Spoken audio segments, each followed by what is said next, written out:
Peter, why don't you give us a little bit of a background on the Act itself? I will admit to have nerded out this week, and I read the whole policy, and it's a really good policy. Well, it's based on the Canada Health Act. What we established, and this was Tommy Douglas doing back in the 1960s with a minority government. Tommy Douglas and the NDP forced the government at the time in a minority parliament to put in place universal health care.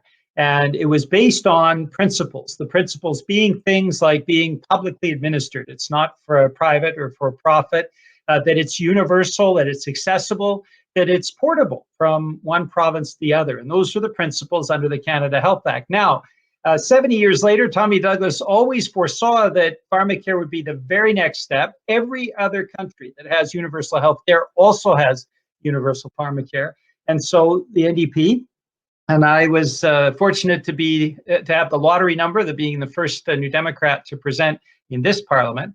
And so what Jagmeet Singh and the NDP caucus decided to do was put forward the Canada Pharmacare Act, which has the same principles as universal health care and would establish Pharmacare as a publicly administered, universal, accessible, portable program for all Canadians. And we know, given COVID and given the impacts of the pandemic with people losing their jobs, they also lose access to their drug plans.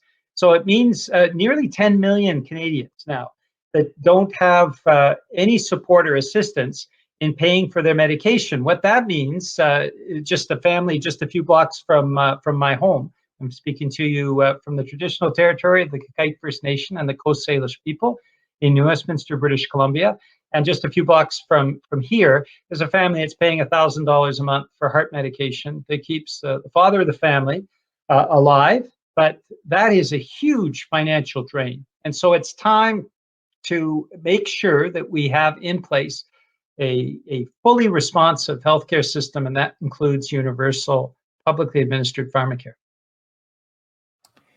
No, and I think it's so important and especially timely. It's not the first time Pharmacare has been brought up in the House or from even Liberal election campaigns over the years. So it's really nice to see some action in pushing this from the government. You're right now in the middle of a push to get folks to write their MP about Pharmacare now, and maybe if you want to give the folks a bit of a background around that online campaign right now. Well, what we have is a vote coming up in 18 days. And so what we are doing is putting pressure, particularly on Liberal MPs, because they've been promising Pharmacare now for a generation. There are kids today that heard the first promises of Liberals to deliver on Pharmacare, and now they have children who are hearing the same thing, promises around Pharmacare, but no delivery. So we have a campaign that is intended to put pressure on Liberal MPs to vote yes. The vote will be on February 24th. We already know that. The final hour of debate on the bill will be the week previous on February 17th. And so we are planning now for a couple of things. First off, we have a website that is pharmacarec213.ca. So pharmacarec213.ca.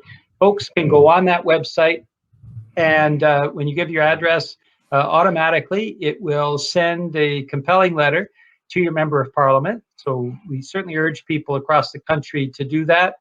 Thousands have already. We've had tens of thousands of letters going into members of parliament from all parties.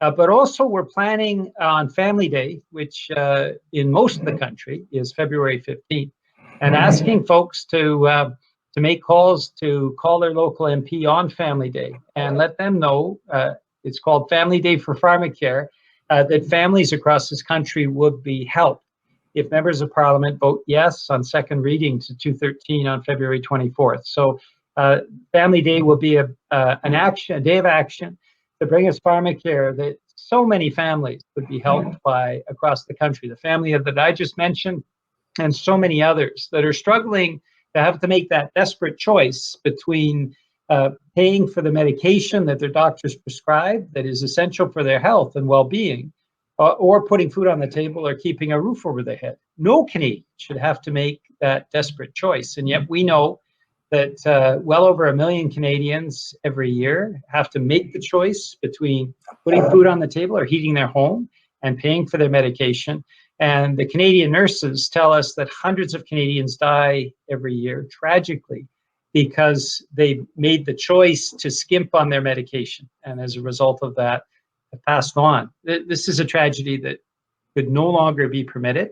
We have to maximize our pressure on MPs so they make the right choice on February 24th.